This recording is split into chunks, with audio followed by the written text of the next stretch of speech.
Good morning, Dubai. Welcome back to the Lovin Dubai show, where we go through the top trending stories that everyone across the country is talking about. At the top breaking news today, Dubai mourns the tragic death of Payne. The Burj Khalifa lights up for Lebanon. An Emirati TikToker addressed alarming death threats received following a football match. And Global Village is now open and the hype is real. And later on in the show, we're going to be joined by Juwayria talking Moroccan moms, men's podcast, and moving to Dubai. We're so excited to have her on the show. But before we get to all of that, a quick update regarding JITEX traffic brought to you by the RTA. So please follow the RTA on X to get the latest updates, but we'll try and deliver them to you in a timely fashion every single morning. If you can, park at Al Wasl Club or Zabil Dubai Mall to catch the free shuttle buses. And you should definitely use the metro. This is like a really, really big tip that they have for you guys. It's gonna like save you so much time parking and traveling and all that stuff. There's also a fleet of taxis specifically for JITEX Global Event 2024. Yes, there is specifically for you attendees, so make sure you can catch those as well. And make sure you cooperate with authorities for a hassle-free commute. It'll save you so much time. All of the updates directly from RTA. They're using AI to control and monitor the traffic this week. So do stay following them, as we said, on social media. Good morning to everyone tuning in. Good morning, Farah. Thank you for tuning in. Joining the show. Joining the show. Joining the show. Jumping in for Farah B, who's unwell today. All good? Yeah, all good. So, before we jump into our top stories, this international story, every year there is a show. It's an international story, the Victoria's Secret Fashion Show 2024, back after a 6-year hiatus. 6-year hiatus because when they cancelled it after 6 years ago, they said, the public court of opinion said there isn't diversity, there isn't inclusion, basically cancelling the show despite the massive media fanfare it got every year. And they've kind of come back and said, we're listening, here's our new show. What do you think? I mean, I honestly understand that like it took them they got to that level. Okay, sure. I mean, they tried to implement the changes and everything, but it didn't seem to sit very well with the public, despite the effort that they may have put in to create a different show and like have more inclusions and diversity in the models and everything. I don't think it sat well with everyone still. Yeah, I don't like, it's a fanfare, it's something pretty to look at, but when I looked at it this time, I kind of felt like they tried so hard to fit the diversity and the inclusion boxes, but you kind of like, as a public, I think we're over the big names so much. It's like, I feel like they're like tick, tick, tick, big name, size, race, ethnicity, tick, tick, tick. But like, when I just looked at the bodies, they all looked like so, it just didn't feel a comfortable body, like big or small. They were like, show me flab, you know what I mean? Like that's kind of what I want to see. And I think that they tried so hard to go down the line of we're ticking what you've said that they don't actually look like, what do we really want to see? I'd love to see a normal, comfortable body, a little bit of cellulite, and also I didn't love the underwear. No? No, I mean, I honestly always just love looking at the show. I mean, it's really, really nice to look at and like, imagine yourself maybe doing a little catwalk. Yeah. But like, it looks really cool to look at. But yeah, I do agree. I feel like they had like some sort of like checklist where they were like, okay, we're going to get a person that looks like this, a person that looks like this. And as if that would make it more inclusive. But I just feel like they missed that mark a little bit. I do too, and I think that's the public court of opinion response to that. Let's jump in to the top story of the day. Such unbelievably sad news to wake up to this morning. The death of Payne, a former member of One Direction. He passed away after falling from the 3rd floor of a hotel in Buenos Aires, according to the police there. He was just 31 years old. He had been traveling with his girlfriend, Kate Cassidy, who, however, she had left South America 2 days before, and she was in Miami at the time of his death. So you may or may not have seen Liam while he was in Dubai. He'd visited multiple times. He actually holds a record for one of the best attended gigs at Global Village. And there's actually a really sweet video of Chris Fade who shared it this morning from 2023 when he's in Dubai ahead of his gig and he had no idea that, he even had fans here. and he was nervous. He was like pushing his food around his plate before his gig. Could you imagine? You know, he was feeling anxious, and then he was absolutely blown away by the Dubai audience because it was just a record attendance down at Global Village. But it's just, oh, One Direction fans out there. You know, I watched this show religiously when I was younger, and made like the origins of the band is so interesting. Like single individual performers brought together by Simon Cowell. He manufactured one of the greatest boy bands of all time. And there's one video, and it's his mom talking in one of the documentaries, being like, you know, I miss him so much, like Fame, because he's just never here. And you know, it's just his whole story has been documented, and it's just so sad that his life took a turn. And definitely just super sad. And he was so young too. Like no one ever expected to wake up this morning, look at their phone, and see that kind of news. When I woke up this morning and I saw it, I was like, no, surely this isn't true. And then I scrolled just one more swipe onto the next story, and I saw it again, and I was like, there's no way. There's no way. Like it's so unexpected, and I'm like so certain that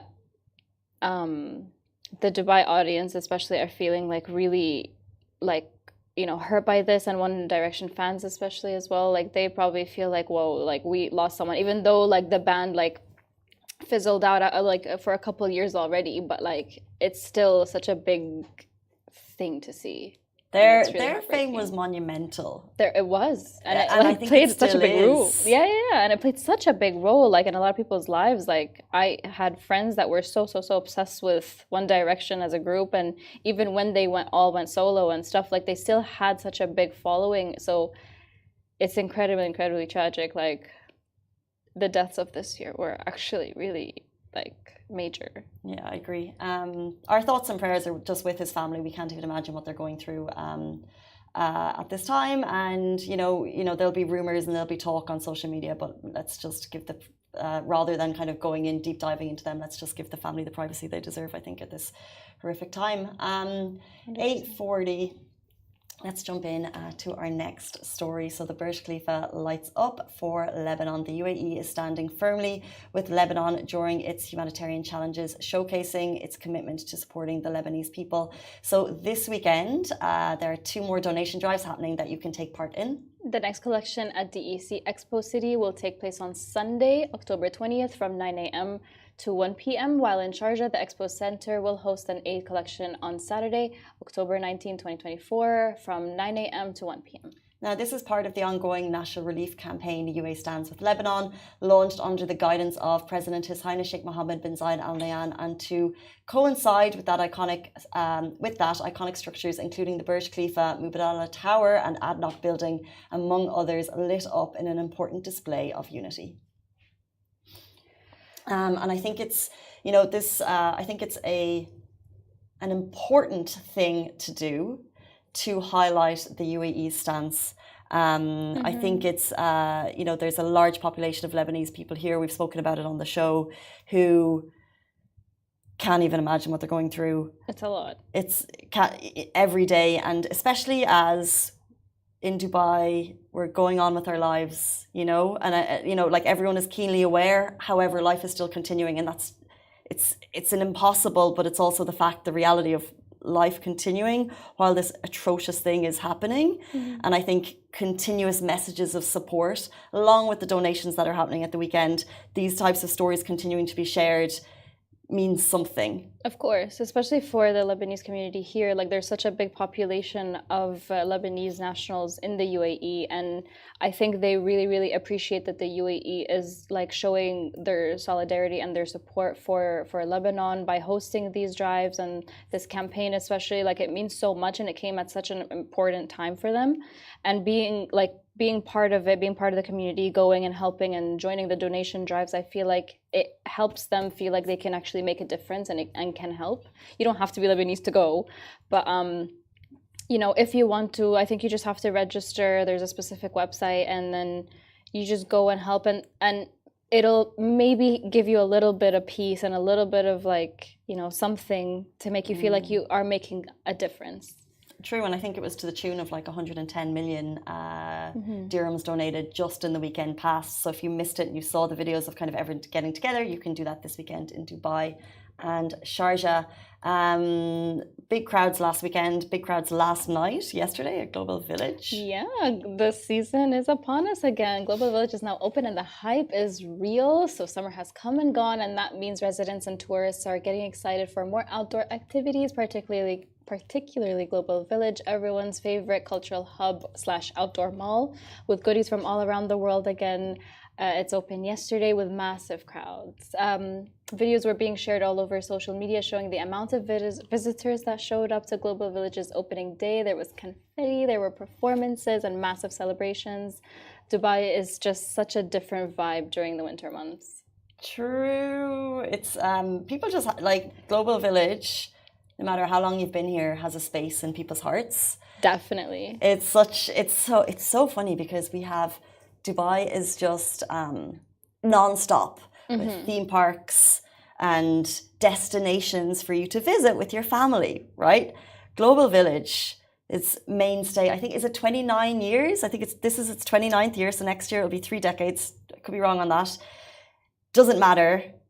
Returning attendees every year, and it's very hard to find that loyalty in Dubai, but Global Village has it. Yeah, 100%. Like Global Village is such an iconic part of Dubai, and if you're here during the winter time when it's open, not winter but like kind of winter, if you're here during that season and you get to go to Global Village, you get to see like what Dubai is really about, and it's such a melting pot, and it kind of like combines it into one big thing, which is Global Village. So true. And you get to try different foods from around the world, and you get to see their culture a little bit. It's obviously not 100%, but you get to at least like witness it a little bit. And I feel like that's what's really special. So it's open and there's so many crowds and stuff, and it looks really, really good yesterday. If you got to see the videos, it was packed out. And yeah, interesting to just to see so many people there on the first day. Now, if you missed that news, or if you miss any news and you hate social media, we're going to take a quick break to let you know about the Lovin Dubai newsletter, which has had a major refresh. So if you shun social media, but you would still like your daily dose of news fresh into your inbox every day, you can subscribe to the Lovin Dubai newsletter. You'll find the sign up link in our link in bio on Instagram. And if I do say so myself, I really like the newsletter, so I think you should take a look. 5 p.m. every day. So do I, because sometimes I actually try to not be on Instagram. You know what I mean? Like, we get it. Because you get into that deep dive, but then I'm like, where do I get news? So, you know, when news has broken over the last little while, I jump onto Instagram straight away, because you either go to like one news app that you pay for, but I'm not going to pay for that many of them. And then, okay, so I'll go to Instagram, but then I feel like I'm not always getting the full story. We're talking about international news here. So if you ever want but you don't want to deep dive onto Instagram before that, you can get all of the news into your inbox. 100%. All right, let's jump into this story. This one's a little bit of a doozy, but we'll try to make it as simple as possible. But basically, an Emirati TikToker addressed the alarming threats he received following a football match. So Emirati TikToker Ibrahim Abbas recently opened up about receiving death threats and hateful messages from football fans after they mistakenly identified him as Bahraini.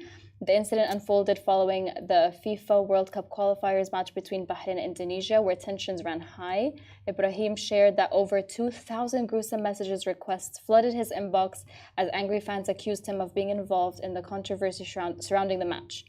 The fans believed that the referee had unfairly extended the game to favor Bahrain, leading to an outpour of rage. So confused. However, Ibrahim clarified that he had no prior knowledge of the match and expressed deep disappointment over the intense hatred directed at him. My confusion on the story is, why did they think he was involved? So there was like a name thing. So because of his name, they thought that he was Bahraini and he had something to do with his name. Someone on the team, the Bahraini team, they share the same name. So for some reason, they thought that they were the same person. I spoke to him last night about this, actually. And he was like, the theory goes that people thought that he was associated with the football team in Bahrain, and that's why he was receiving so many messages. But it could have been also something else. But that was like his main theory. Yeah. Never a troll, but if you're going to troll the right person. Imagine. You know what I mean? He emphasized how unacceptable and heartbreaking it was to see such hostility between fellow Muslims. His post garnered widespread support and commenters offering words of sympathy and condemning the hate that he had unjustly received. So you were speaking to him about him last night. Is he okay? Yeah. Oh yeah. No, he's okay. Like he's obviously used to this being on social media for so long. Like he's been doing so much, but he's receiving it on email. He's receiving it on TikTok, Instagram. Like he's receiving it everywhere. So he's a little bit like in shock and. But he is taking it well because he understands that there was some sort of confusion there. But he's never spoken about football online. So to get so many like hateful messages and stuff like that, like he was a little bit in shock. Yeah, what an interesting position to be in. Because there's one thing, it's like, okay, so I was involved and whatever this scenario might be, but to just to feel the onslaught of hate. But it not be you. I guess there's a little bit of a safety net there because he knows it's not him. He knows it's not him, but at the same time, it's like, oof, that's a lot of hate. What needs to happen to control people's behaviors online? Like we always discuss, whenever we have people on the show, we're like, do you get hate? And then, they say constantly. And I've never spoken to someone who's admitted to being a troll. I've spoken to people who admit, riling up Facebook comments, but never like directing hate at someone. Yeah. No, that took it to a whole other level. Like he said he received very alarming messages and like they're actually a little bit like scary and stuff. Won't go too much into it, but like, yeah, they were a little bit weird. But I didn't even know how like what to say. I didn't know what to tell him. I was like, stay safe, man. Because I don't know what to say. Because I don't like what do you do in this situation? Like who do you talk to? Well, I would do exactly what he did, which was post a story, being like clarify, post a video, clarifying, be like, it's not me. And like I don't know anything about this football that you talk. You know what I mean? And like he's not even batting you guys. Like that was so out of touch. I don't know. Exactly. So I hope anyone who was trolling him got the message. And if you know anyone who was trolling him and you got the message and you realize that you're wrong, you know what would go a long way? An apology. Like 2 or 3 nice apologies being like, look, so sorry, I got the wrong person, would go a long way. I have no doubt. So, Ibrahim, we're with you. Let's move on to some internet positivity. We're so excited to welcome our next guest on the show. You may recognize her from TikTok. Juwayria talks Moroccan Mums men's podcast and moving to Dubai.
Good morning, welcome back to the Lovin Dubai show. Today's guest is the one and only Juju, a content creator known for her spot-on portrayals of Moroccan moms and North African culture. Living in the UK but now based in the UAE, we are so excited to welcome her on the show. Welcome to the Lovin Dubai show. Thank you so much. I'm so excited to be here. We're excited to have you. Of course, we're excited to get into it and find out more about your auntie persona of Morocco. We love that. So we've seen you quite a bit and you're really, your videos are so funny. First of all, let's just preface that. But what inspired you to create the Moroccan auntie/mom persona? So I feel like the funniest people in life are the people with the most trauma. I feel like this is just a given. And there was no one in the space when I started at the time that does what I do, which is portraying what it's like growing up in like a Arab North African family. We have so much craziness that goes on. So one day I was just sitting down and I decided to pull up my phone, make a video, and it went super viral. And I was like, oh, hey, people kind of like this. So I just kept doing it again and again. And sometimes when I lose inspiration, I just literally go on Instagram quickly and say, guys, what's a funny thing that's happened to you that your mum did? And then I'll get suggestions and then set the camera up, film it again. So there was it was just one moment and it happened at home. Were you nervous posting it? Did your mom kill you? No, so funny enough, I don't script any of my videos. I'm a one take. Even if there's bloopers, I'll just edit them out. If you see the behind the scenes, the bloopers is just me staring at the floor like this, trying to come up with something to say. And what's even funnier is it's not based on my own mum, because my mum's quite British. She's quite just like me. It's based on most of my friends' mums growing up, what I've seen, as well as my grandma's generation, that generation. So my mum, she finds it absolutely hilarious. Sometimes you'll find it in the comments this one is actually me. And I'm yeah, so I get a lot of support from my family. Yeah, normally you would think you would get the inspiration from your mother or something like that. That's what I would have assumed. But that's actually really funny that you get it from other people. But what's the funniest thing you've heard from an auntie growing up? I don't really know. I can't put my finger on anything. To be honest, they say a whole lot of stuff from WhatsApp things oh, this is going to cure your disease. Put honey with apple cider vinegar and don't go to the doctor. Those kind of things I find absolutely hilarious. And I look at them and I think, oh, who gave you access to the internet? Take it away from them right now. But I don't have anything I can put my finger on.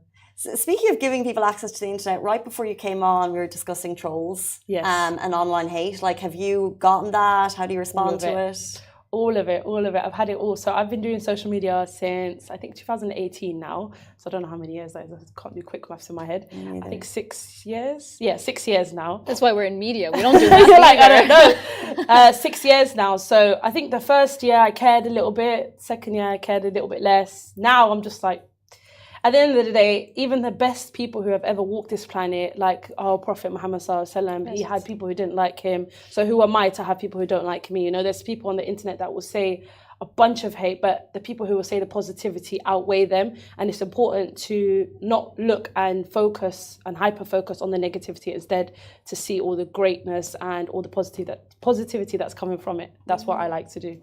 Do you remember the first video that put you on the map?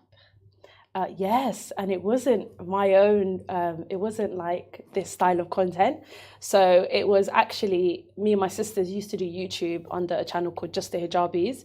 And I did an accent challenge and I did a challenge of just doing mocking little bigots from the UK, and it went super viral. It's still going viral now on Twitter. And that kind of put my foot forward into the social media kind of stuff. And then one day I was sitting with a management agency and they were you need to get on this TikTok app. This is in 2020. You need to get on this TikTok. I was I'm not doing Musically, dancing. I'm not doing that. And then I did literally one video and it was using a sound of Catherine Tate. Catherine Tate, and it went viral again. And I was okay, I guess I'm made for this. This is a bit of me. Yeah, so. What was the Catherine Tate sound? She's a UK comedian, right? Yeah, she's a UK comedian. It was something so the teacher was asking her something in French, and then she was say it in English, and then she's but this is a French class. She goes, but I'm English. And then and people really liked it because of my accent challenge I'd done before. It was on brand for me, so yeah. But then I shifted my content completely that random day that I just decided to make that video, because my thing is, I do skits across the whole board. I don't just do Moroccan mum. I do like the builder, the dentist, the NHS nurse, and all this stuff I do across the board. But the Moroccan mum is definitely the people's favorite. So, yeah. It's definitely one of my favorites, honestly. Thank you. It's also kind of relatable. Like, I'm not Moroccan, I'm Egyptian, but like I relate to it so much. I relate to it too. You know what? We can be from anywhere. I think when people have children, they just all get this handbook like installed in their brain, and then they're all the same. Like, people are like, who's my biggest inspiration behind the videos? It's me in the future. Like, it's in me. It's somewhere there in the back. It just hasn't come to the front yet. So I think we all have similar upbringings, and that's the beauty in the kind of responses that I get from my videos. Is people from all around the world are like, this is my Mexican mom, this is my English mom, this is my French mom. I'm like, oh, we're all the same. So literally, you don't have to be Moroccan to relate to it at all. No. Where do you want to take it? You know, because you're huge on TikTok, and you obviously have this amazing eye to pick out, like, you don't like to find those like teeny tiny relatable things that everyone's like, yes, that's me. It doesn't matter if it's like Irish, Moroccan, French, Algerian, like people just relate. So like, do you want to put that on a stage, or like, where do you want to take it? Yeah, I would love to. My dream is to have like the Catherine Tate show. So Catherine Tate is a UK actress, and she started off with her own show where she did live and non-live, and she would play different characters and bring them to life, and all of them were so different. Like, there's the I'm above it, that's one of them. So she's like a big inspiration. There's also, I think her name is Madam Joyce. She also has something similar. So I'd love to have my own show like that, and also like have segments where I'm doing skits, but then also have segments where I'm interviewing people and stuff like that. To be honest, I'm a bit of a crazy person, but I want to do so many different things. So that's why I haven't done anything yet, because there's so much different avenues that I'd like to explore. So I mean, humble, haven't done anything yet. No, not really. Apart from I've stopped at social media, but that is one of the reasons why I came to Dubai, because I felt like in the UK my social media just kind of like stopped, and I didn't have as much opportunities to go to the next level. So I was like, I need to change the environment so then I can be more motivated to do more. So your move here was entirely for your career? Yeah, 100%. And for safety reasons, and because obviously I wear hijab, and, you know, I'm an ethnic minority in the UK. So for me, coming here to a country that's so welcoming to expats was just amazing for me. Dubai was actually the first place I ever felt like home, because being from two nations, being British and growing up with completely British values, and then being culturally Moroccan, and my blood is Moroccan, and both when I go to Morocco, I'm British. When I go to England, I'm Moroccan. Whereas when I came to Dubai, like most people here are expats. So you just blend in so easily. Like, everybody's on a journey. Everybody comes from like 2 or 3 backgrounds. So it was the first place I actually felt like, oh, wow, I'm not an outsider, I fit in. So yeah. So true. However, I know that we're super welcoming people. People are welcoming. Is the TikTok scene welcoming? Because like so many creators also have moved to Dubai, and I wonder, is it like a bit competitive behind the scenes, or have you found like content creators want to work together and make content? I feel like it is what you make of it, and it like when, for example, for me, there is a lot of content creators that want to collab, and I'm like, yeah, let's do it, and like sometimes we do it, and other times our times clash. But for people who don't want to do that, or like we call them the gatekeepers, I'm just like, that's a reflection on themselves. And you kind of need to take that rejection and put it somewhere else. There will be someone out there who is willing to collab, someone out there who's willing to help. And also, as long as you stay true to yourself and you know what you want to get out of the like social media scene, you will work 10 times harder if you are ostracized or you're not helped. So for me, somewhere like Dubai, where it's so easy to network, like you could be sitting down in a coffee shop and you're right next to the CEO of the biggest company in the Middle East, and it's so easy here to kind of know people who know people who know people. So for me, it's not really a struggle. There's more than enough of pieces of the pie to go around for everybody. Magic time to be in Dubai, I would say. Yeah, I agree, to be honest. One of your segments on like your TikTok account is the Man's Podcast. Oh my god, that was a really good one, if I do say so myself. So like, what's the wildest thing you heard on a Man's Podcast? There's a lot. There's too much. I think, but the thing is, it's what's funny, before I say the wildest thing, is only when I came here, I realized it's abnormal behavior. Because it's only like exclusively in the UK and the US that these men are on these podcasts, because the men in this side of the world, they're not on the podcast talking about women. They're on a podcast talking about other things that are important. So I think the wildest thing is women shouldn't work and shouldn't study, because then you're in an environment with men and testosterone and stuff like that, which actually contradicts Islam, because in Islam, the first women, the Prophet ﷺ's family, wives, friends, all were working women. They were all given into society. So that's definitely the stupidest thing I've heard. So I'm just like, but the same time, when they go to the doctor, they take their wife to see the doctor. They want the doctor to be female. Make it make sense. Make it make sense, because, you know, the whole thing is that, like, traditionally Western would say, you know, it's conservative over here, but yet those ideas are springing up there. I don't know much about these podcasts. Like, how common are they? Are they mainstream? Very common in the UK. Mainstream, I wouldn't say, but they're very popular. You know what? I feel like a lot of people nowadays say things to go viral. They say controversial things on purpose because they just care about the views, and they just, you know, birds of a feather flock together. So their kind of audience are the negative, the haters, the trolls on the internet. They give into that kind of content. They love it. They love hatred. They love bigotry, and they love, you know, sexism. They love it. So that's why they're given a platform. And unfortunately, the more bad noise you make, the more people are going to hear you. Whereas people that are doing good, the people that are making a positive change, they're not necessarily given the platform to speak or being heard, because trolls like to troll. This is the truth. It's interesting. You see some of the posts that we share and the amount of comments you'll get on one versus another, and like the lesser engaging posts sometimes are actually much more powerful, much more impactful, might help people, might be positive, but you get the negative comments on like the lesser posts, and it's a shame. Yeah. However, quick question: have you seen Love Is Blind? Yeah, of course. Love Is Blind Habibi? Oh, Love Is Blind. I don't know why my brain set. I thought you said Love Is. I don't know. Sorry, guys. Too early for me. Love Is Blind. No, I haven't watched Love Is Blind Habibi because I'm waiting until the hype is over. I like to watch things after everybody's had an opinion, because I like my own opinion, and I don't want to be like watching the show and then scrolling on TikTok and then being like, oh yeah, actually, let me rewatch that scene. I want everyone's opinion to leave, and then I come up with my own. However, I've seen scenes on TikTok like going viral, and I've heard stuff like my friends, I'll hear them talking about it, and I'll just be like, okay. I wanted your thoughts on the Moroccan guy, because he gets a lot of backlash. He gets a lot of backlash. But I always say, like, towards the end,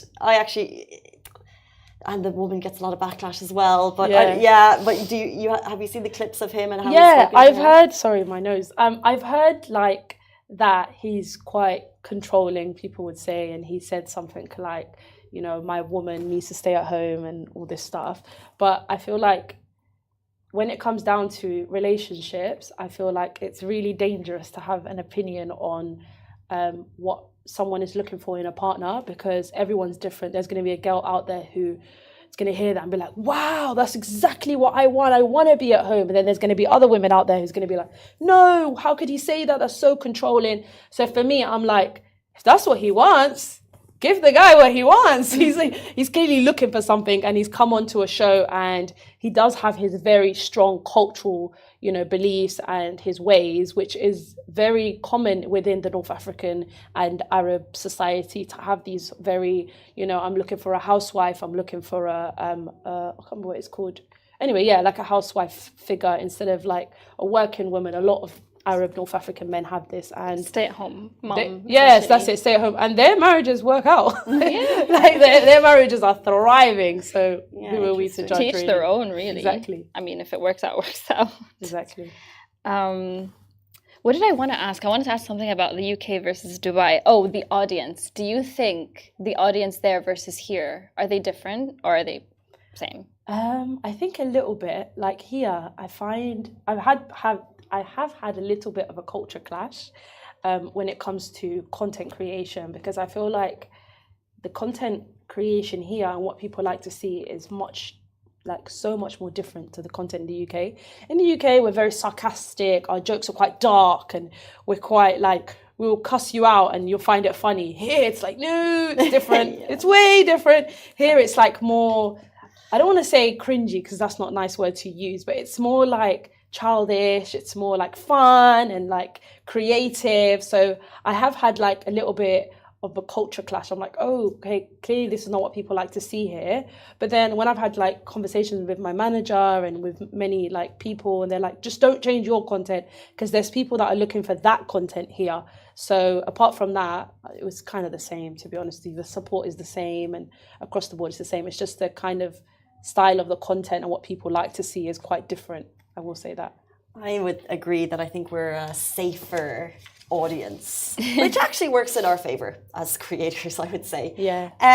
Before you leave us, we have a little game we'd like to play. We want to play a game called Arab Mom Reacts, Moroccan Mom Reacts. Okay. And we've got some scenarios here, so we can read them out. Or would you like to read them out? You read them out. Okay, and then we'll get your reaction. Okay. As a mom. Okay. All right. Go into character mode. So yeah, channel that. Okay, so my aunt caught me going into my boyfriend's car. You are going to a boy's car? Why you don't have your own car? You know what? I'm going to talk to your mom. It's disgusting, this behavior. It's not like girls. This is not cute. This is not demure. This is disgusting. Oh my God, I totally related to that. I want to do one. I feel like I'm getting in trouble here if I read it out. I don't feel It's like all right, if I don't get worry. in trouble. Oh, okay, interesting. I went 50-50 with my boyfriend.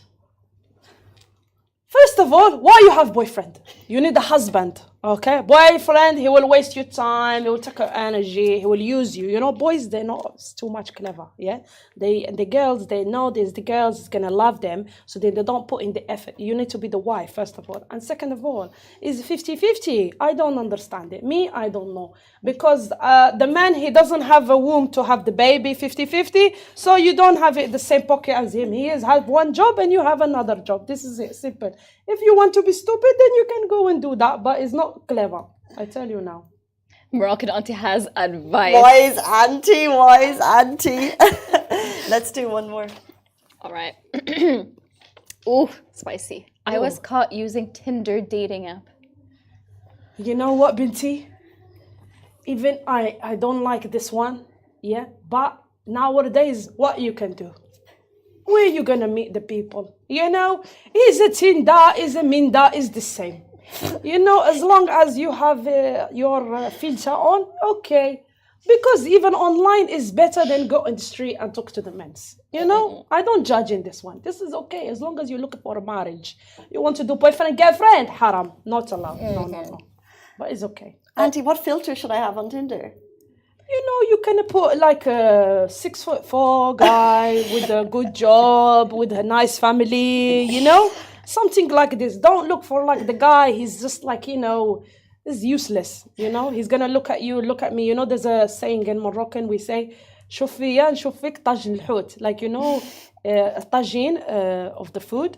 You know, sometimes we have a fish tagine and the fishes are looking at each other. So we call it look at me, look at you, like a tagine of hoot, like a tagine of fish. Yeah, what are you going to do with the man? You can't just look at him, he's going to look at you. He has to have something, you know. Has to be the provider. Yeah, exactly. You know, it's funny, we're sitting in the studio, but I'd have this vision of you sitting in this couch and we're all coming forward with our partners and you're just being like, no. And I have to walk away if Farah comes. Yeah, literally, no, move. How to now.